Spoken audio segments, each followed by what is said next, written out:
Eu quero convidar você a abrir a sua Bíblia no livro de Lucas, capítulo 10. Eu, quando fiz o seminário, foi no ano de 80, no início do ano de 80, 1980. Não sei se o pastor Heraldo foi de que ano, pastor? Que ano o irmão entrou no seminário?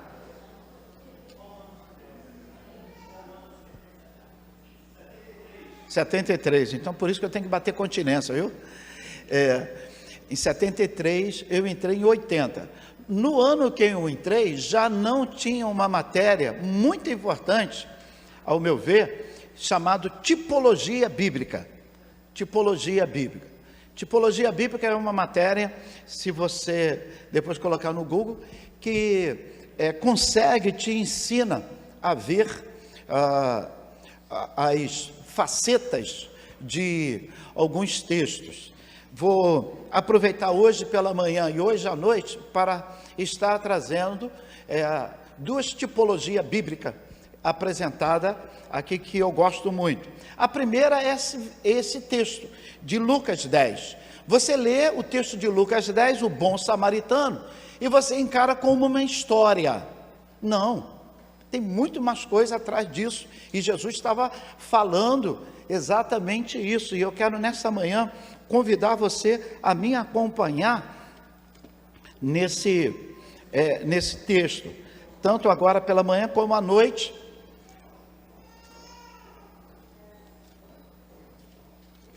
Vou estar falando sobre essas tipologias.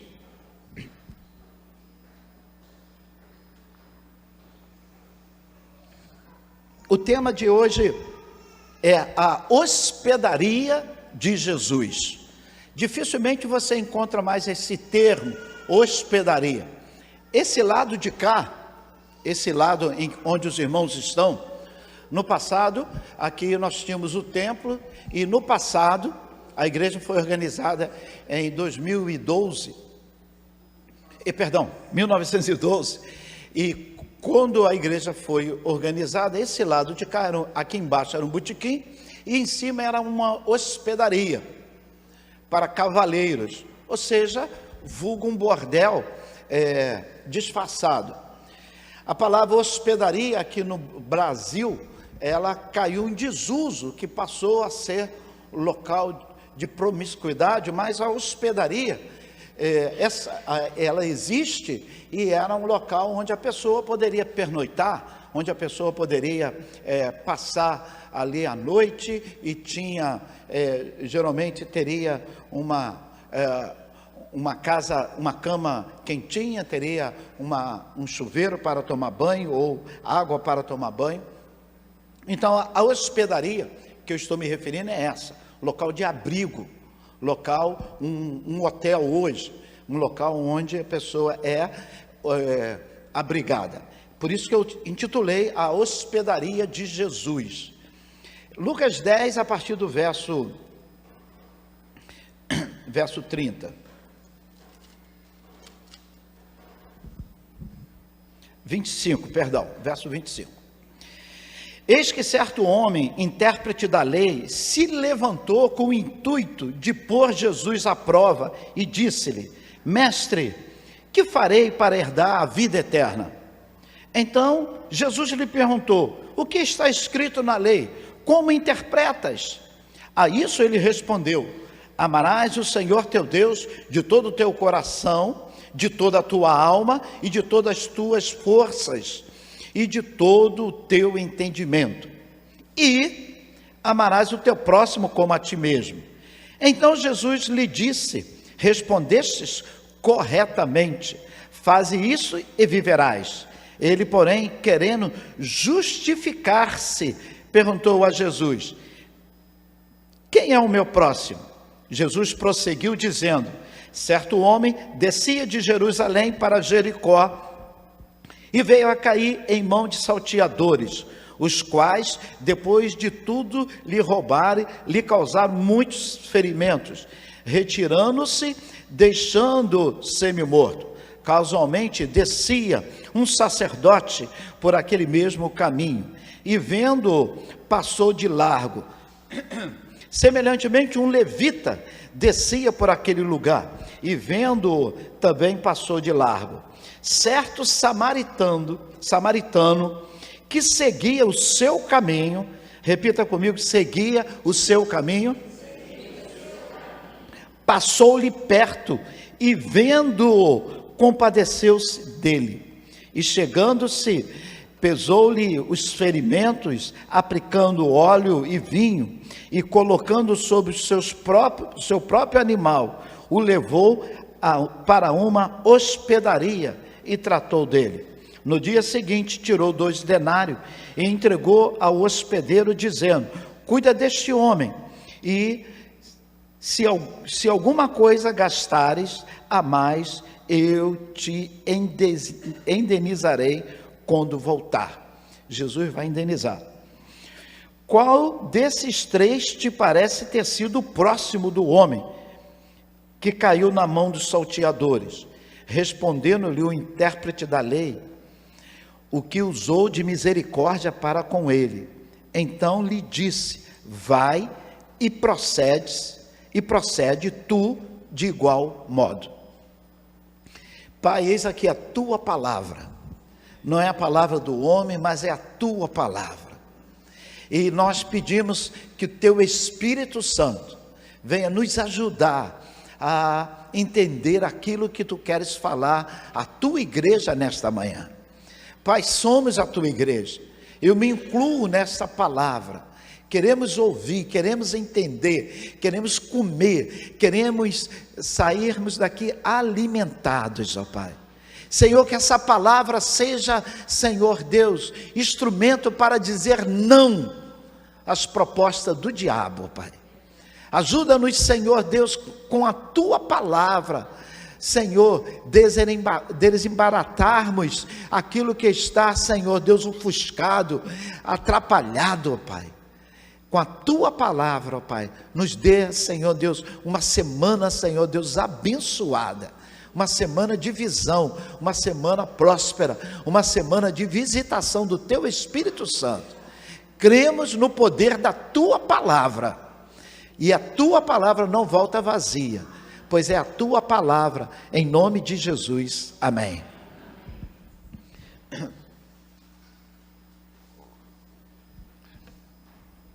Eu convido você que está em casa também, nós estamos transmitindo? Convido você que está em casa também a manter a sua Bíblia aberta. Os irmãos que estão aqui, mantenham a sua Bíblia aberta em Lucas capítulo 10, para nós trabalharmos esse versículo. Somente Lucas menciona essa história, somente Lucas fala dessa história. E o texto acima, irmãos, começa com uma resposta de Jesus. Jesus responde a uma pergunta feita a ele. E o apóstolo Lucas afirma que um intérprete da lei, verso 25, um certo homem, intérprete da lei, esse homem, ele com o objetivo de colocar Jesus à prova. Deixa eu usar um português um pouco mais baixo, querendo colocar Jesus numa saia justa, querendo colocar Jesus numa sinuca de bico, querendo pegar Jesus nas suas próprias palavras. Então esse homem não foi fazer pergunta para obter resposta. Você vê isso nos debates. Debate, aquilo, a pessoa tem uma resposta já formulada, mas faz a pergunta. Mas ela quer aquela resposta que ela tem formulada na cabeça, porque é com aquela resposta formulada na cabeça que o oponente vai pegar o seu adversário, a pessoa que está ali. Então foi exatamente isso que ele fez. Ele perguntou a Jesus quem era o seu próximo. Quem era o seu próximo? E a resposta de Jesus é a história do bom samaritano. Jesus, ele responde contando essa parábola, contando essa história do bom samaritano. Observe que esse homem começa respondendo maravilhosamente bem. Se ele parasse aí, seria maravilhoso. Se o jogo terminasse ali, ele sairia vencendo, ou sairia satisfeito, e seria maravilhoso. Então, ou seja, certo homem, ele pergunta, Jesus disse, olha, o que está escrito na lei, como você interpreta? Ele disse, amarás o Senhor teu Deus de todo o teu coração. Até aí tudo bem, porém o homem, para justificar-se, ou seja, com a resposta de Jesus, a coisa inverteu. Quem ficou na saia justa, na sinuca de bico, foi aquele homem. Quando Jesus responde, existia uma plateia, existia várias pessoas ouvindo, então ele que ficou numa situação embaraçosa. Então, para justificar-se, a Bíblia diz que ele faz menção a Levítico capítulo 19, verso 18. Ele disse assim, amarás o Senhor teu Deus de todo o teu coração e ao teu próximo como a ti mesmo. Excelente resposta, base bíblica. No concílio ele seria aprovado, ele deu resposta bíblica, Levítico 19, 18. Só que ele pergunta, mas quem é o meu próximo? E Jesus fala para ele, tudo bem, parabéns, faze isso e viverás. Então, com essa palavra de Jesus, ele ficou embaraçado e pergunta, quem é o meu próximo? Eu acrescento à pergunta desse homem algumas perguntas para a igreja. Quem é o meu próximo? Quem é o salteador que pegou aquele samaritano? Quem é o sacerdote? Quem é o levita? Quem é o samaritano? O que significa o óleo e o vinho que aquele homem coloca no samaritano? O que significa a hospedaria e o hospedeiro? Quem era o homem que descia? Então, ele tinha uma pergunta. Eu acrescento aí mais 7, total de 8 perguntas. Então, respondendo à primeira pergunta, quem é o meu próximo? É quem está próximo de mim geograficamente? Jesus deixa claro que são aqueles que nós não conhecemos, mas que está no nosso caminho. Você está em casa assistindo o jornal da Record, da Bandeirante, da Globo, da qualquer emissora, assistindo um telejornal, e de repente você descobre, ouve lá que crianças estão sendo abusadas no Afeganistão. Quem você conhece do Afeganistão? Ninguém. Você conhece aquelas crianças do Afeganistão? Não. Quem você conhece? Você não conhece. Mas aquela criança, ela passa a ser o seu próximo. Por quê? Em algum momento, ela está no seu caminho. Você teve a informação. Aprove ao Senhor você tomar conhecimento. Eu gosto de dizer que Deus não é fofoqueiro. Então, se Deus não é fofoqueiro, por que Ele fez você saber? Ele fez você saber porque você é a igreja de Deus na terra.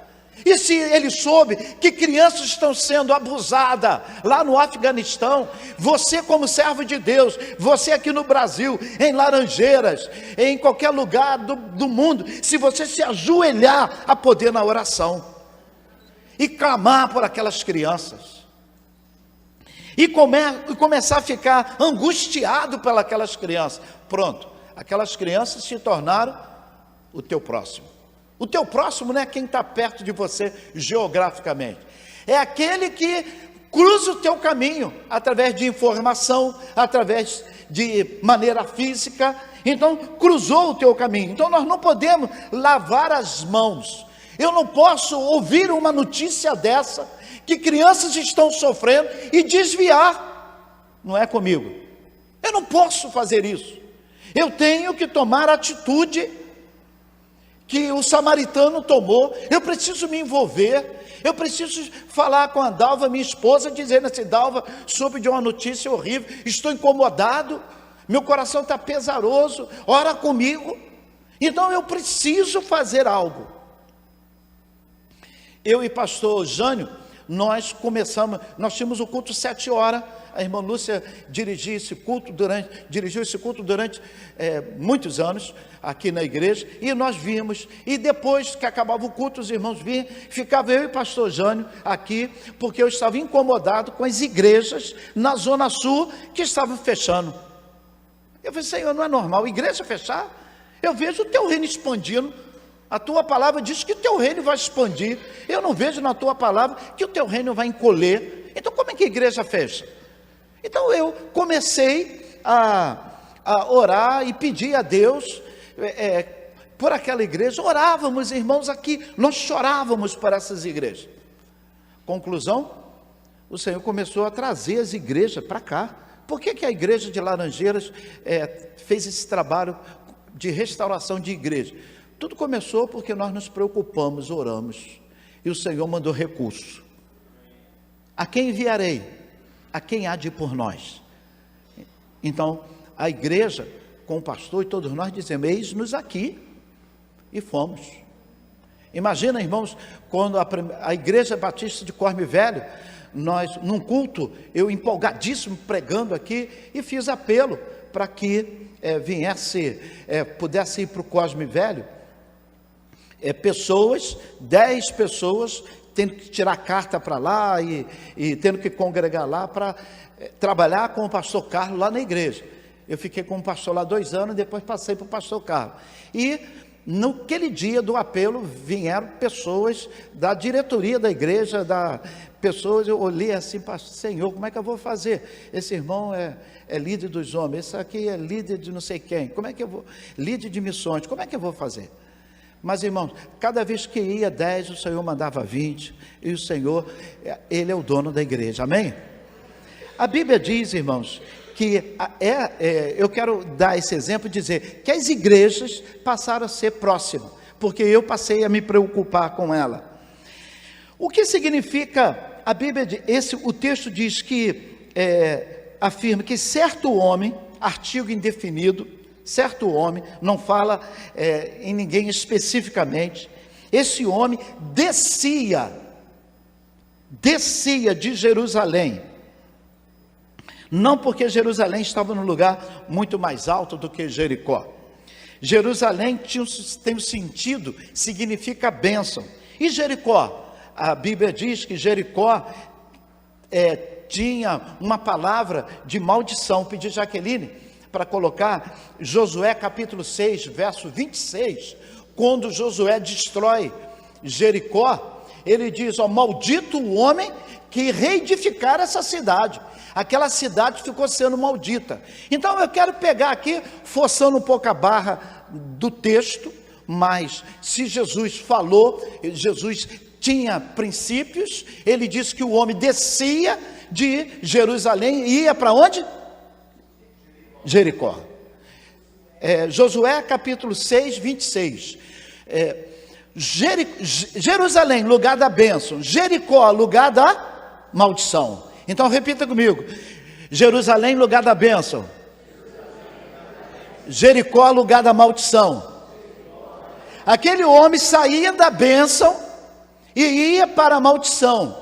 Aquele homem saía do lugar onde Deus falava, onde o Senhor estava abençoando, e ia para um local onde Deus não estava, onde Deus havia já amaldiçoado. Às vezes eu saio do aprisco do Senhor, eu saio da minha família e vou conviver com certas pessoas que não são bênção, são maldição. E minha mãe sempre dizia um texto, um ditado: quem que se ajunta com porco, farelo come. Então, olha, esse homem saía da onde? Jerusalém. Repita comigo: Jerusalém. Lugar da bênção. E ia para onde? Olha o que era Jericó. E naquele tempo Josué esconjurou, dizendo: maldito diante do Senhor seja o homem que se levantar e reedificar essa cidade de Jericó. A maldição sobre o seu primogênito afundará. sobre o seu filho mais novo. Ou seja, os filhos dessa família sofreriam, essa família seria castigada. E você vai ver em 1 Reis, não precisa ler agora, 1 Reis 16, 34, que isso acontece. O homem que edificou Jerusalém pagou o preço, Jericó pagou o preço alto, e a profecia se cumpriu. Então Jerusalém é o lugar da bênção. Então a bênção, e Jericó é o lugar da maldição. Ele sai do lugar da bênção e vai para a maldição. Não pare, raciocine. Por que você está saindo da casa do Pai? Por que você está saindo do lugar da bênção? Por que você está saindo aonde Deus está falando, aonde Deus está te abençoando? Por que você está saindo do convívio da sua família? Por que você está saindo da fidelidade do seu casamento? Por que você está saindo da sua integridade? Então, lugar da bênção, lugar da bênção. Então seja fiel à sua esposa, seja fiel ao seu marido, seja fiel aos seus filhos. Filho, honre seus pais. Lugar de bênção. Família foi criada, recheada, é recheio para todo lado, de bênção. Lugar de bênção. E eu vou para o lugar da maldição. Meus amigos são engraçados. Vai nessa. A Bíblia diz que aquele homem desceu do lugar da bênção e foi para o lugar da maldição. A palavra do Senhor diz que esse homem descia, abandonou o lugar da bênção e foi para aquele lugar de maldição. Este homem, neste caminho, ele é atacado por salteadores, ele é assaltado, ele é espancado, ele é quase morto. A única vez que você encontra na Bíblia essa expressão, meio morto. Meio morto. O que é meio morto? Não é vivo nem morto. Então como é que é isso?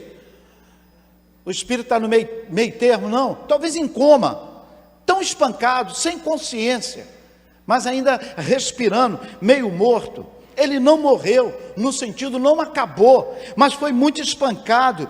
Ele não podia se levantar sozinho. Repita, ele não podia se levantar sozinho. Quem foi que saiu de Jerusalém? Ele. Quem mandou ele ir para Jericó? Ele. Mas no caminho, quando eu saio da bênção e vou para o lugar da maldição, pronto. Eu estou tirando a minha armadura, eu estou vulnerável ao ataque dos salteadores, eu estou vulnerável ao ataque de Satanás. Eu não quero, irmão, dizer igual vários pastores, que a Igreja Batista de Laranjeiras, se você estiver aqui, você vai estar abençoado, se você sair, você vai ser amaldiçoado, longe de mim. Você é abençoado aqui, você é abençoado na igreja ali, você é abençoado aonde tem a palavra de Deus, não é a igreja. E eu conheço muitos pastores que usam desse artifício, se sair daqui vai ser amaldiçoado, aí o crente fica com medo, fica na igreja. Você não pode ficar aqui por medo, você tem que ficar aqui na certeza que o Senhor tem falado ao teu coração, e que aqui é o lugar da bênção de Deus para a sua vida. É aqui que você vai ser instigado, estimulado a dizer não ao pecado e sim a Jesus. Então, se não for essa a afirmação, Maria de Deus não está aí não? Irmã Maria, leva ali para o berçário, leva ali para o berçário. Leva ali no berçário, tadinha. Berçário tem ar-condicionado, água gelada e cafezinho Sendas. Quem riu é porque tem a minha idade. Quem riu é porque tem a minha idade, né? Quem não riu é porque nem sabe do que eu estou falando. Então, ou seja, irmãos, saiu do lugar da bênção e foi para o lugar da maldição. Nesse caminho foi atacado por salteadores. Não morreu, mas não podia se levantar sozinho. Quem é que tinha que levantar esse homem? Quem é que tinha que pegar esse homem? Quem é que tinha que socorrer esse homem? Alguém.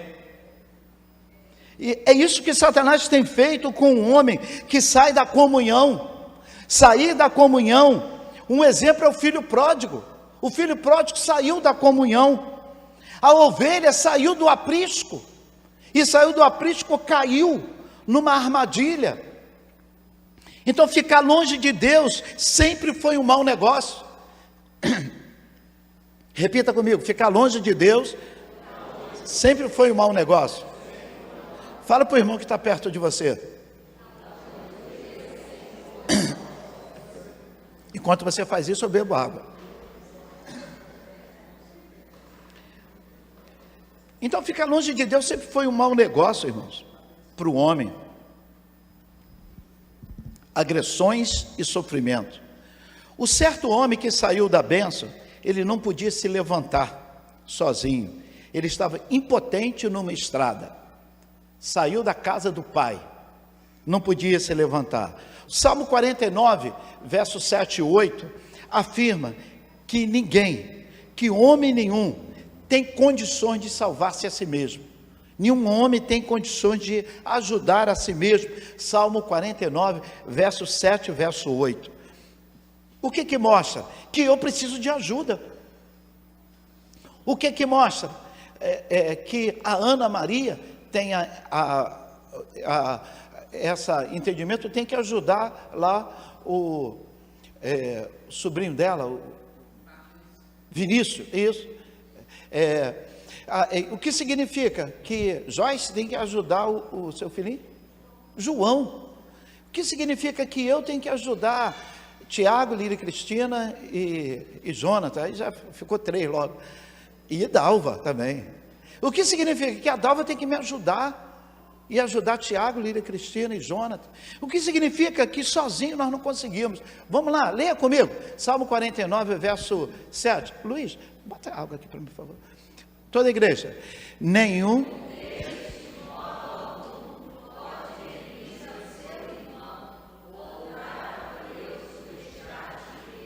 8. Vai sair. Calma. Vai chegar. Opa, vamos lá?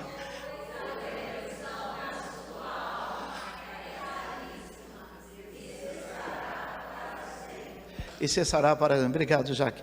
Então, irmão, ninguém pode remir, somente eu preciso apontar, eu vou ajudar, mas eu vou levar, eu vou apontar, olha, só aqui, só com Jesus, só no lugar da bênção que você vai ser resgatado. E o texto mostra, irmãos, que nem sacerdote, nem levita pôde ajudar aquele homem. Verso 31, verso 32 de Lucas capítulo 10, diz assim: casualmente descia um sacerdote por aquele mesmo caminho, e vendo-o passou de largo. Semelhantemente um levita descia por aquele caminho, e vendo-o também passou de largo. Observe que a Bíblia diz que ninguém poderia ajudar. Sabe por quê? Porque eles estavam no mesmo caminho. No mesmo caminho. Na minha Bíblia diz, estava no mesmo caminho, e o outro estava no mesmo caminho. Que caminho? O caminho, eles estavam também intimamente, talvez de maneira mais gradual, saindo do local da bênção e indo para o local da maldição, saindo do local onde Deus falava, onde Deus operava, e indo atrás de riqueza, e indo atrás de grandes fortunas, de grandes ministérios, de grandes de grandes palavras. Então eles estavam saindo da bênção e indo também para a maldição, porque a Bíblia diz, estavam no mesmo caminho. Na minha Bíblia diz assim: porém, certo samaritano, verso 34, 33, que seguia o seu caminho, não estava no mesmo caminho, ele seguia o seu caminho. Ele sabia o caminho que ele tinha que entrar. Então, certo samaritano que seguia o seu caminho. Irmãos, isso significa Isso significa que o diabo tem trabalhado para nos tirar do caminho e nos colocar no caminho largo. Sabe aquele caminho largo que Jesus fala em Mateus 7? O caminho estreito e o caminho largo. O caminho estreito conduz à salvação, o caminho largo conduz à perdição. E muitas vezes nós estamos optando pelo caminho largo da facilidade. O sacerdote e o levita significa aqueles que trabalham talvez na igreja. Sacerdote e levita trabalham muito, e nós trabalhamos tanto, nós não temos tempo de ajudar nosso irmão. O Luiz pergunta assim: pastor, vem fazer uma visita. Não posso, Luiz, estou aqui correndo que eu preciso pregar hoje à noite. Eu estive essa semana ou semana passada na casa de Helena. Foi semana passada? Mês passado, né? Já nem sei mais. Junto a eu e pastora Joyce, aí a gente não, nem eu nem ela vamos lembrar. Ou seja, nós estivemos na casa da Helena. A Helena passou por uma situação terrível, estava passando por um problema triste, a ponto de pensar em fazer uma besteira com a sua própria vida, a ponto de pensar. E quando essa mulher me ligou, eu tinha talvez outros pastores que eu podia, tinha diácono que eu podia pedir para ir, mas o Senhor ardeu o meu coração. Eu deixei alguém aqui, assumiu a igreja e fui. Então o que ela falou para a pastora Joyce até hoje, o que mudou a vida dela foi o fato de eu não ter me prendido ao meu compromisso de pregar naquela noite. Mas eu larguei, botei outra pessoa e fui socorrê-la. Então esse ato, essa atitude que Deus estava me impulsionando, o Espírito Santo estava me impulsionando a fazer, foi suficiente para a libertar. Irmãos, serviço, tarefa, não pode nos tirar do caminho. Eu não posso. O levita, os sacerdotes trabalhavam muito, mas estava fora do caminho. Trabalhar na igreja não é solução para o seu problema. Isso não advoga que você não vai trabalhar. No serviço do meu rei eu sou feliz, eu sou satisfeito, eu sou abençoado. O homem ferido, irmão, significa a humanidade caída. O homem ferido significa o seu amigo de trabalho. O homem ferido significa aquele seu cunhado. O homem ferido significa o sogro que está na bebida. O homem ferido significa o filho que está na rebeldia, a filha que está virando as costas. A Bíblia diz que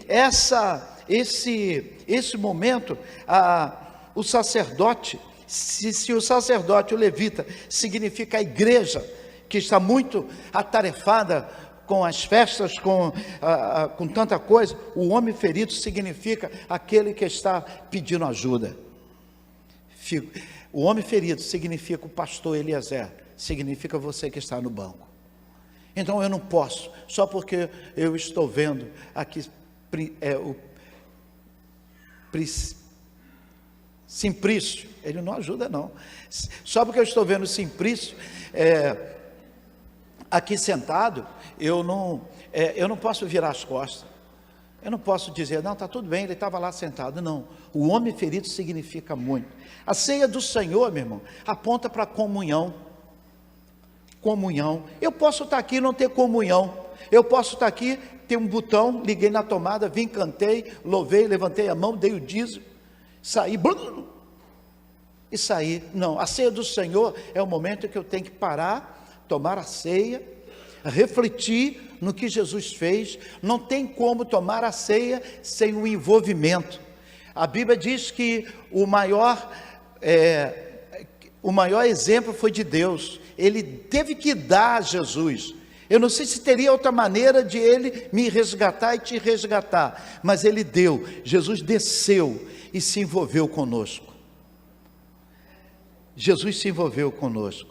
Quando Jesus fala essa parábola, Jesus está falando para a igreja, Jesus está falando para os judeus.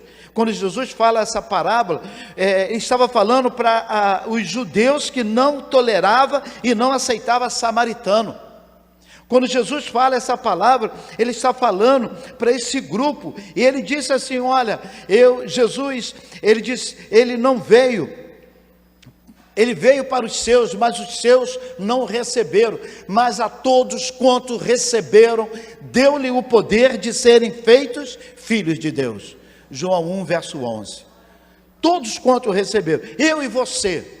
Então Jesus veio, mas eles não quiseram. Por esse motivo, ele é o bom samaritano. É Jesus que sai, ele vem do seu caminho.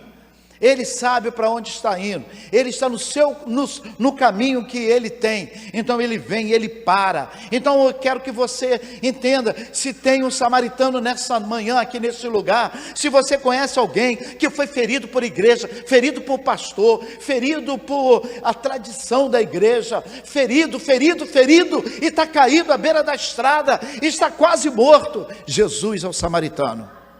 É ele que para. É ele que fala. Os samaritanos, irmãos, eram aquele povo que, quando Nabucodonosor, quando Belsazar, eles invadem a Jerusalém e levou cativo para a Babilônia. Então a Bíblia diz que em Daniel capítulo 5 você vê a história que o filho do rei estava bebendo taça, estava usando todas as relíquias que saíram do templo. Naquela mesma noite, Dario, o Medo-Persa, invade agora o povo judeu que tinha sido levado pela Babilônia, escravo do escravo. Eles eram escravos da Babilônia. A Babilônia agora é vencida pelo Medo-Persa. Então agora está todo mundo escravo.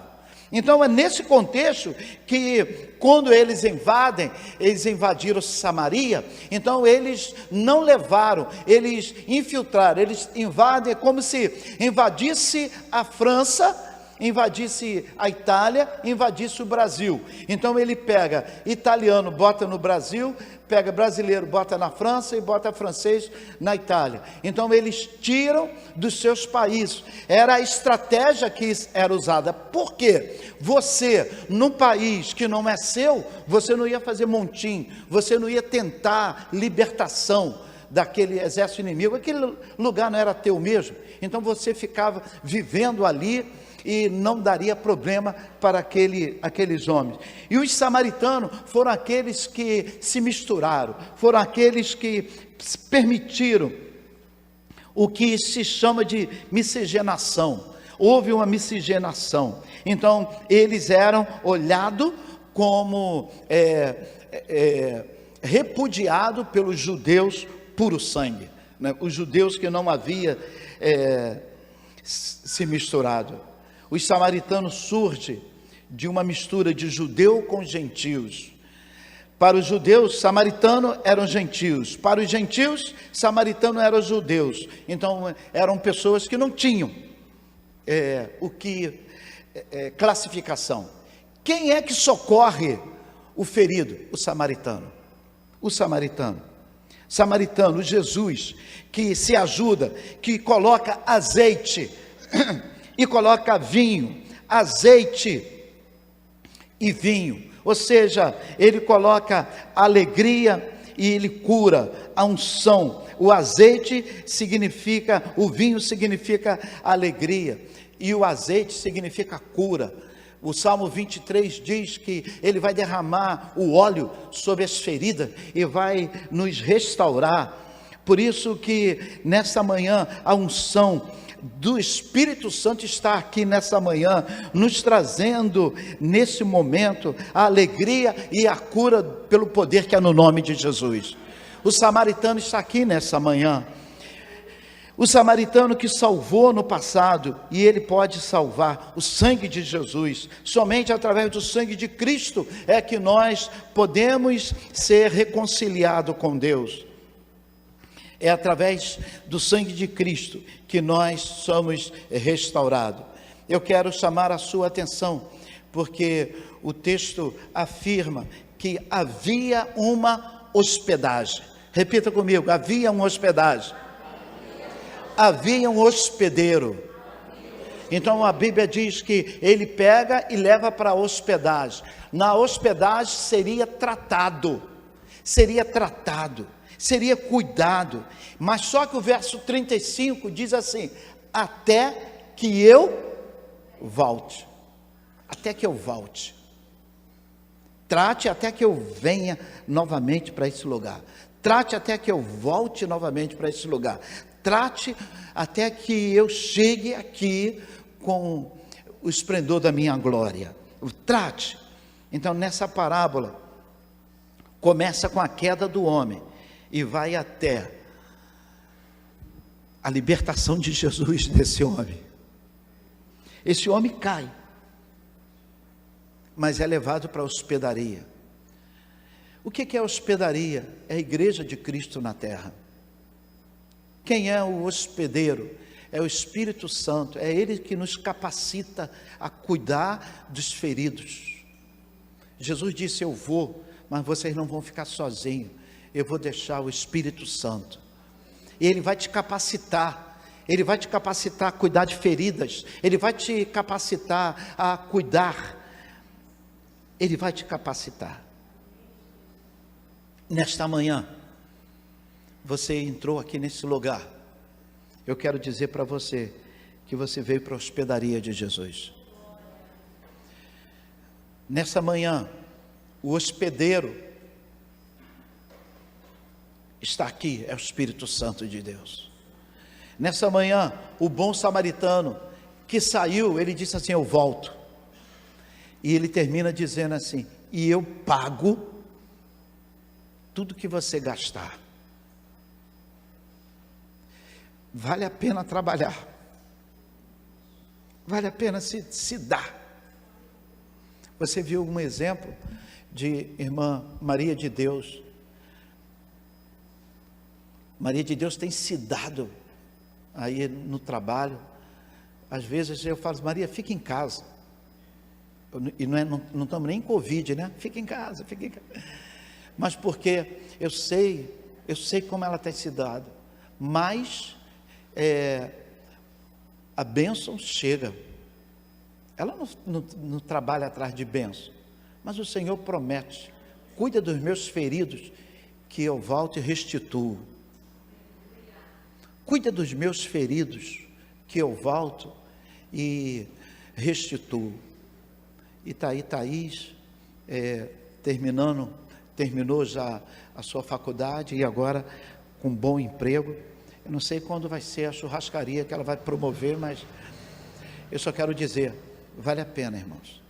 Não quero vincular isso a coisas materiais. Não quero vincular coisas materiais. Maldito homem que pensa só em coisas materiais. Eu não quero ser esse homem maldito. Eu quero dizer que vale a pena trabalhar para o Senhor.